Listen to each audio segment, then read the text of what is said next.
What's up, beautiful people? It's your homegirl, Miss Shameless, all up in your building, and this is my 7-year anniversary being shameless on YouTube. Pew, pew, pew. What does that even mean? Well, 7 actually has a very spiritual meaning. The number 7 is a highly spiritual number that is associated with intuition, mysticism, inner wisdom, and a deep inward knowing. In the biblical world, 7 also has a very significant meaning. It took God 6 days to create all of this, and on the 7th day, he rested. And I thought that was really interesting, 7 being a day of rest, because for me, my 7th year was a year of rest. Up until this point, I had been go, go, go, go, go. And this past year, I was just like, let me just figure my ish out. And that's exactly what I've been doing. As you can see, I've rested, I've grown. Like, Throwback Maya is back. Like, who does she think she is? She's back. Growth, rest, all of the above. I really took this time to figure out what's next, because I have enjoyed this journey. This has been the longest time and space I've occupied doing this thing. Like, in all my life, in all my lives I've lived, I was a photographer, I was a dancer, I was actor. I've done so much and I've had chapters, but this chapter was a lot and in a good way. And so I took this time to now focus on writing, because I'm like, okay, what's the continuation? And I do enjoy the writing process. What I actually enjoy is the challenge. I enjoy the challenge. I enjoy the struggle. So I asked you on Instagram and Twitter, make sure you follow me on Instagram, because that's where I'm at when I'm not here. So make sure you follow me. I'm doing all my shenanigans over there. I asked you some questions as to what you wanted me to address in this video. So I'm gonna answer those. Has your definition of being shameless changed? My definition of being shameless means to abandon shame and celebrate who you are. I don't think my definition has changed. I do think shameless promotion has changed. There is just like a lot being pumped out, and that's amazing. I do think that quality matters. And quality, not necessarily production value. What I mean is, what are you trying to say?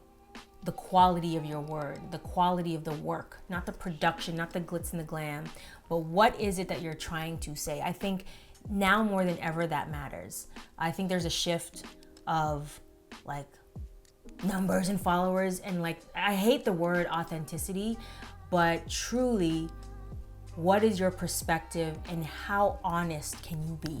Alexis, what has been your biggest sacrifice on your shameless journey? She actually has 3 questions and they're all pretty good. My biggest sacrifice in this journey has been privacy. When I decided to be shameless, I just decided to share my journey. And I didn't really have any boundaries as to where I would share. I talked about everything from my divorce to my breakups to like my faith, what I eat, how I work out, my family. I shared so much. And in all this time, I'm now realizing I envy privacy. And maybe that's another part of my 7th year of being rested. I'm looking inward, and I think there's something to be said with having privacy. We live in a world where everyone is sharing everything. And sometimes I'm like, yo, this is crazy. We talking about when our child was born, the time, first, last name, weight. Like, there's just so much information. And I am concerned about the sensitivity and the privacy. I feel like we can be a little loose, me, and I want to take back my privacy, which is something I sacrificed.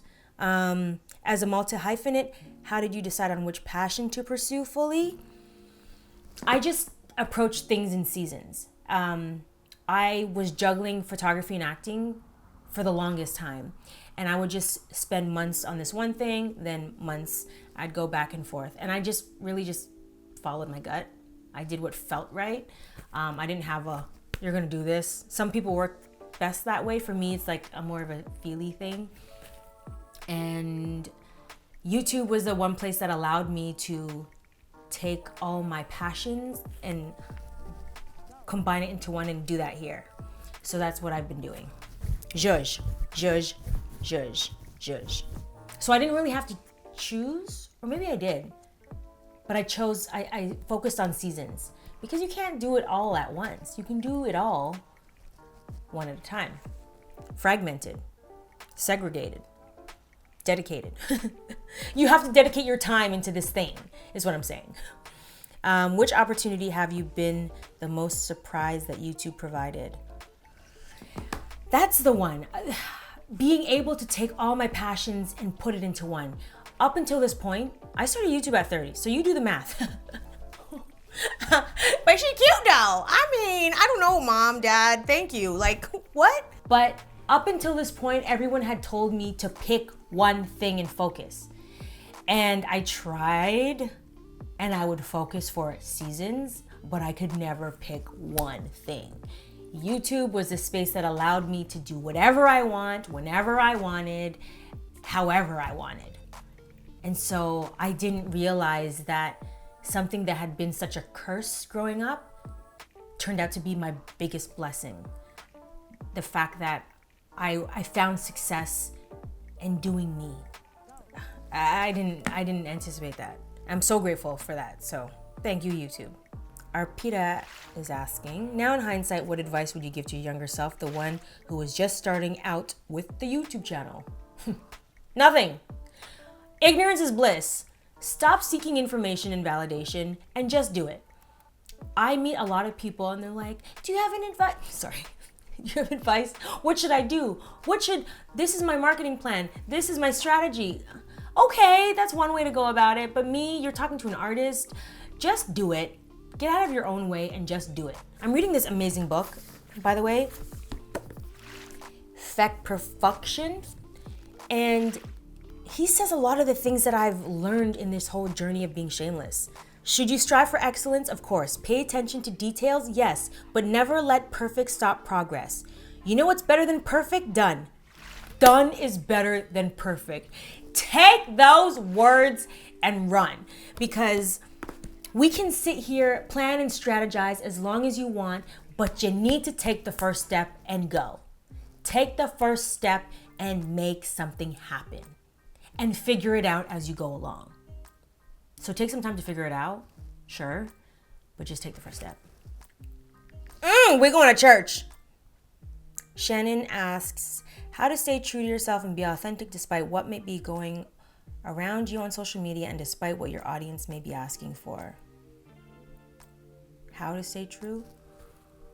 You gotta listen to yourself. Get offline if it's bothering you that much. I remember when I was dragged on social media and I was just like, da, da, da, da, da, da, da, da, da. Just get off. You should not subject yourself to abuse. It is one thing to call someone out, sure, but when hundreds or thousands of people, like, that's a lot. And thank God I'm a grown-ass woman that even I still have struggles and challenges, but I could handle it. Lauren asks, what has been the most rewarding part of your YouTube journey? You, as corny as that sounds, when I get stopped on the street by people, because now it's been 7 years, right? So people are like, I watched you in high school, I watched you in college, and now I'm head of marketing, PR, attorney, blah. I'm just like, wow, all of you guys are very smart. I am so glad that I have a bunch of smart angels subscribed to my channel. Let me tell you, that has been rewarding. Those are my peers. Hashtag goals. Hashtag keep rubbing up on me. Oh, this one. Roberto Blake. What is the most important lesson you've learned from success? And what is the most important thing you've learned from your failures along the way? Success. Oh my goodness. What I learned. This was when I was working with Prince.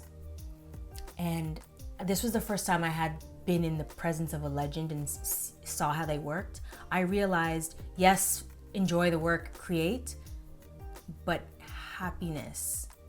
I don't want to speak on his behalf, but I was just like, I don't want that. I don't want what he has.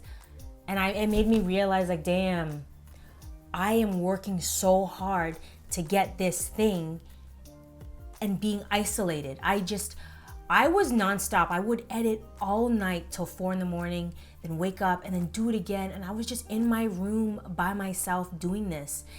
And when I saw that is what he was doing at that level, I'm just like, man, I gotta figure this out. And no shade, like I don't mean to be judging, but in working with Prince, I realized that level of success, it wasn't what I thought it was. I thought happiness was when you got to a certain status. And I realized that wasn't the case. And that made me reevaluate what I was doing. And it made me reevaluate, Maya, you gotta find happiness in the now. You gotta make time for yourself now, because tomorrow is not promised. What you think is on the other side is not necessarily what it is. So if you can find happiness and fulfillment in where you are while taking steps to continue to evolve and grow and challenge yourself, do that. But happiness is success. Setting goals and working towards them, that's success. The goal of accomplishing something, whatever that is, it doesn't even have to be big. Like going to the gym, that's success. Like, I don't want to go to the gym. I don't want to go to the gym. But yeah, and failures are necessary for growth.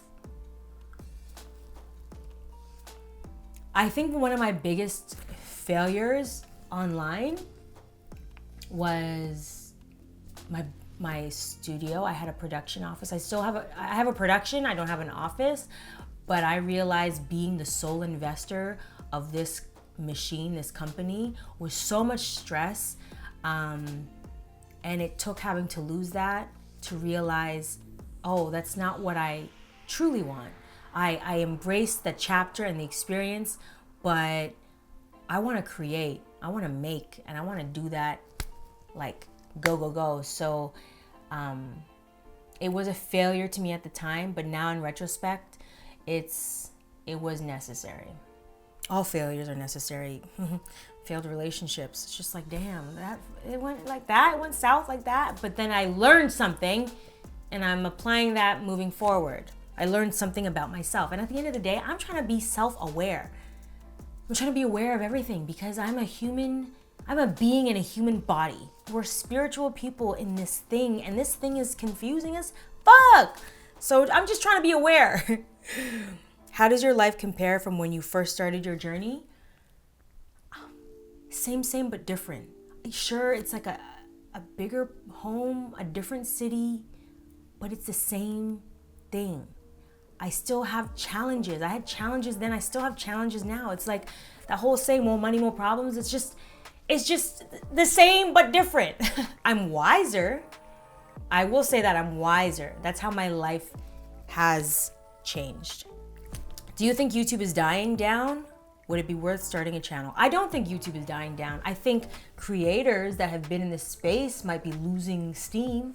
But the great thing about this space and about life, there's always someone new. There's always something new. And that's beautiful to witness. I've seen so many new talent come into this space, and it's refreshing. And the second half, is it worth starting a YouTube channel? Why are you doing it? Are you doing this because you just want to be successful, or are you doing it because you want to create? Focus on the process. Focus on why. Why are you doing this? Don't focus on the end. Like have like some, like, okay, poof, I want to be this. Okay, sure, have that there. But is it worth it? You tell me. Is it worth learning something new about yourself? Is it worth learning a new experience? I think so.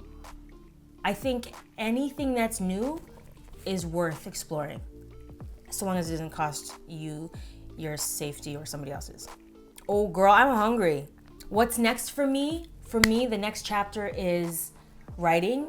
And then writing is a means to producing. I've done all this storytelling throughout every chapter of my life. At the end of the day, I know what I'm good at, which is getting stuff done. So I would like to amplify that on a larger scale I don't know if I already talked about this, but I love movies and television shows. I love how it all comes together, the science behind it, because it takes teamwork, communication, talent. You know the struggle when you're trying to make your own content, like the audio cut out. This is my second time filming because the audio cut out, and then the lights is just like, there's always something. But when I watch these shows, I can, tear it apart. But at the end of the day, that's a collaborative team effort. It's a bunch of people dreaming and working together. And I think that's beautiful. So I want to continue to do that on a bigger scale. And not by she damn lonesome. What was the hardest part of your journey and how did you find yourself? I think the hardest part is getting out of your own way. That was the hardest part of the journey. And starting was hard, and then getting out of my own way. But once I got out of my own way, it was okay. But then it's like, you got to level up. Constantly pushing. I'm constantly pushing myself out of my comfort zone. And that takes on different forms. Like, I could continue to stay on YouTube and try to get more millions of followers and more views. But me personally, I kind of feel like that's like the Russian doll. Did you guys watch the show Russian Doll? It's just like, it's the same thing happening over and over and over again. And I'm just like, okay, got it. But what's next? So the hardest part is getting out of my own way and learning something new. Learning something new. Ladies and gentlemen, learning a new craft when you have responsibilities is a struggle. I know, I get it. It's the juggle, the balance of being an adult. Balancing responsibilities with what fuels your heart. You can't just keep focusing on this and not have money to keep a roof over your head. So it's just like, where do you find that balance? Yeah. 7 years! Would you look at that? And she's back. She is back. 7 years? What? Yeah, and 7 years from now, I'll keep doing me. Until next time, remember to do you. Be you, stay true, be shameless, yo.